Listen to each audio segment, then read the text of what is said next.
అశ్విన్ గారు, ఈ సినిమాలో అశ్విన్ గారు, నాగశ్విన్ గారు, అశ్విన్ గారు ఇక్కడ సార్, అశ్విన్ గారు సార్ హాయ్ అండి. హాయ్ బాగున్నారు సార్? బాగున్నాను సార్.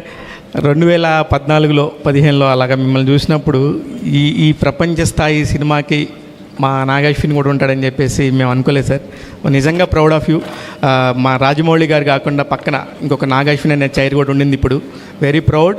ఎందుకంటే సినిమాని చూస్తున్నప్పుడు చిన్నపిల్లల్లాగా ఎంజాయ్ చేస్తున్న మనుషులు నేను చూశాను. 1-2-3 సార్లు చూస్తే కానీ ఆ ఎంజాయ్మెంట్ ఫీలింగ్ని ఓకే అమ్మాయి చూసేసామన్న ఫీల్ రావట్లేదు. ఎనీవే దానికోసం first congratulations. Thank you sir.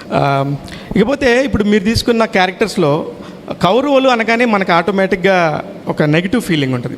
ఇప్పుడు మీరు చూపించిన 2 హీరో క్యారెక్టర్స్ కూడా, ఈవెన్ అమితాబ్ బచ్చన్ గారి క్యారెక్టర్ కానీ లేకపోతే కర్ణుడు క్యారెక్టర్లో ప్రభాస్ గారిని కూడా, ఈ 2 కూడా కౌరవులకు సపోర్ట్ చేసిన క్యారెక్టర్స్. వాళ్ళు యాజ్టీస్గా నెగిటివ్ పాయింట్ వైఫ్లో వెళ్తారు. మీరు అసలు అలా ఆలోచించినప్పుడు ఏ పాయింట్ని తీసుకొని వీళ్ళిద్దరిని హీరోలుగా పెట్టి తీద్దామనే ఆలోచన ఎలా వచ్చింది సార్? ఇకపోతే మీరు తీసిన మహానటి కూడా 40 సంవత్సరాల క్రితం చనిపోయిన వ్యక్తి తీసుకొని చేశారు. అదొక అద్భుతంగా అయింది. ఇప్పుడు కూడా మీరు చూస్తే కొన్ని వేల సంవత్సరాల క్రితం వెనకాల జరిగిన ద్వాపరయుగాన్ని మళ్ళీ ఇప్పుడు 800 సంవత్సరాల తర్వాత జరిగిపోయే కలియుగంలో జరగబోయే అంతాన్ని కూడా చూపించబోతున్నారు. ఎక్కడి నుంచి వస్తాయి ఈ థాట్స్? మీరు ఎట్లా స్టార్ట్ చేశారు అసలు first?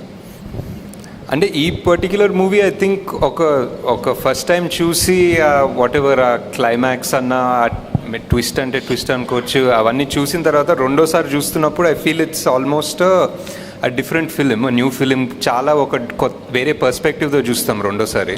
So I think it's definitely worth a second watch because for example ఆ కర్ణుడి యాంగిల్స్ చాలా ఉంటాయి. రెండోసారి చూస్తున్నప్పుడు యుల్ బి లైక్ ఓ ఇక్కడ ఒక టిట్ బిట్ ఉందా, అక్కడ ఒక టిట్ బిట్ ఉందా అలా కనిపిస్తాయి. దట్ ఈస్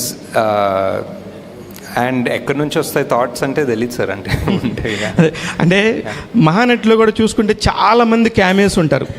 అంటే మీరు ఎప్పుడైనా చిన్నప్పుడు సినిమాలు చూసినప్పుడు అరే ఒక కొత్త స్టార్ని చూసినప్పుడు అరే ఈయన as an audience I maybe it's interest, maybe it's fun, నాకు ఇష్టమేమో సార్. మేబీ సడన్లీ ఒక క్యామియో లాగా ఎవరో తెలిసిన ఆయన వస్తే సినిమాలో ఒక it feels exciting. It's like one little bridge between this world and that world లాగా అనిపిస్తుంది. ఈ సినిమాలో కాన్షియస్లీ అన్ని పెట్టుకోలేదంటే for example like Vijay is a cameo అనుకోవచ్చు, but also you need somebody to play Arjuna. So it's a role. So it is a role. అంటే Vijay I cast as a role properly, not as a guest thing or anything.